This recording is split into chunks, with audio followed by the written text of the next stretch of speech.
Allô YouTube et bienvenue sur ABC Vlogmas.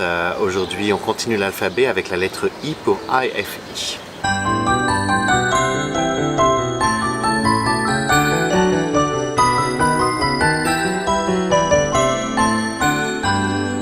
IFE, ça veut dire In-Flight Entertainment System, c'est le système de divertissement qui est à bord. Maintenant, la plupart des avions vous proposent de divertissement.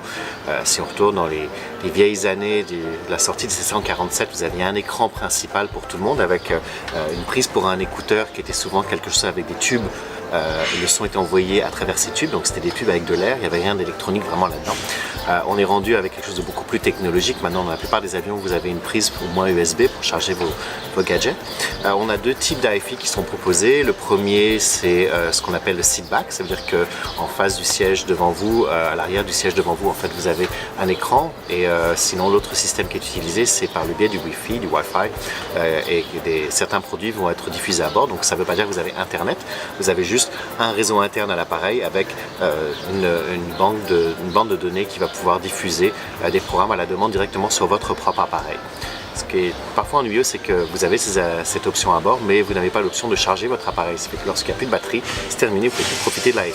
Le contenu de l'IFI, c'est la compagnie aérienne qui va le décider. Souvent, ils font affaire avec ce qu'on appelle un petit peu un grossiste, qui est une compagnie qui va créer le catalogue en fonction de ce que votre compagnie aérienne a décidé comme budget, donc plus ou moins de films, des films plus ou moins récents, plus ou moins de jeux, de musique, etc.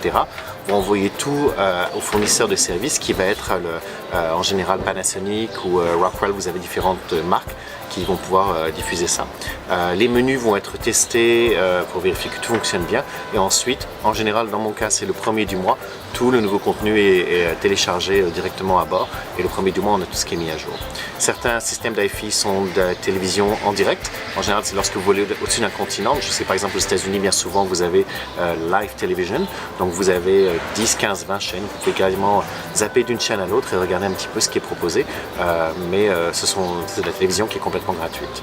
Le futur de l'IFI va dépendre vraiment de la stratégie des compagnies. Certaines vont retirer les écrans qui sont sur les sièges simplement parce que tout ce système de divertissement a un poids qui est important, et c'est un poids pour chacun des sièges, alors que lorsqu'on a un système de Wi-Fi à bord, on a juste cette boîte-là à transporter et tout le reste sont des ondes, donc ça ne pèse rien. La stratégie est vraiment variée d'une compagnie à l'autre, mais renseignez-vous avant de partir parce que lorsque c'est un système de Wi-Fi, souvent vous devez télécharger une application spécifique avant de partir. Lorsque vous êtes à bord, elle n'est pas toujours disponible. Voilà, on se retrouve demain pour la prochaine vidéo. Bonne journée et n'oubliez pas de vous abonner pour ne pas manquer la prochaine lettre. Salut!